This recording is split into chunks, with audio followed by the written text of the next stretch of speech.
राज्यातील वाढते नागरीकरण लक्षात घेऊन महापालिका, नगरपालिकांबरोबरच महानगर प्रदेश विकास प्राधिकरणाच्या क्षेत्रात तुकडेबंदी कायदा रद्द करण्याची घोषणा महसूल मंत्री चंद्रशेखर बावनकुळे यांनी केली आहे. परिच्छेद किफायतशीर शेती करण्यास अडचण येईल असे जमिनीचे लहान लहान तुकडे होऊ नयेत, हा तुकडेबंदी संबंधीच्या तरतुदीचा उद्देश आहे. तुकडेबंदी कायद्यामुळे शेतीचे तुकडे पाडून विक्री करण्यास बंदी आहे. भूधारण क्षेत्राचे फार लहान तुकडे झाल्याने उत्पादनात अडथळा येतो. त्यामुळे जमिनीचे लहान तुकडे होऊ नयेत या दृष्टीने प्रतिबंधात्मक उपाययोजना करणे आणि आहे त्या तुकड्यांचे शक्य तितके एकत्रीकरण करून प्रत्येक तुकड्याचे सरासरी क्षेत्रफळ वाढवणे हा या कायद्यामागचा उद्देश आहे. परिच्छेद राज्य शासनाच्या तुकडेबंदी कायद्याअंतर्गत 2021च्या परिपत्रकानुसार 1, 2 किंवा 3 गुंठ्यामध्ये जमिनीची खरेदी विक्री करण्यास निर्बंध लावण्यात आले. त्यामुळे नागरिकांना अडचणी येत आहेत.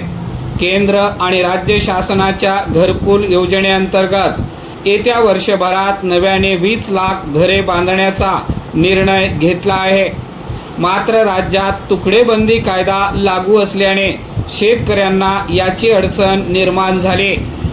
परवानगीसाठी 7/12 फेरफार, दुरुस्ती आणि स्थानिक जिल्हा प्रशासनाची परवानगी या प्रक्रियेला विलंब लागत आहे.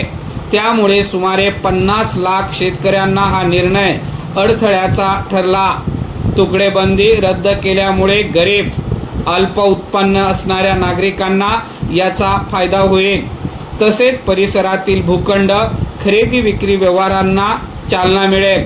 महसुलातही वाढ होईल. परिच्छेद कृषक भागांचे झपाट्याने अकृषक भागात रूपांतर होऊन प्रत्येकाला स्वतंत्र मालकी हक्क असल्यामुळे बांधकामाचे सुमारीकरण होऊ शकेल.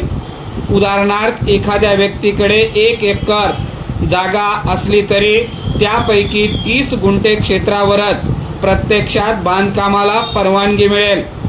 उर्वरित भूखंडावर नगर विकास विभागाच्या तरतुदीनुसार रस्त्यासाठी 9 मीटर जागा, मलनिस्सारण आणि पाण्याची वाहिनी, वाहनतळ आणि इतर पायाभूत सोयी सुविधांची तरतूद करण्यासाठी सोडण्याचे नियोजन आहे. मात्र तुकडेबंदी कायदा रद्द केल्याने 1 गुंठा जागा असणारी व्यक्ती तेवढ्याच क्षेत्रफळावर मालकी हक्क दर्शवून खरेदी विक्री व्यवहार किंवा बांधकाम करण्याची शक्यता नाकारता येत नाही.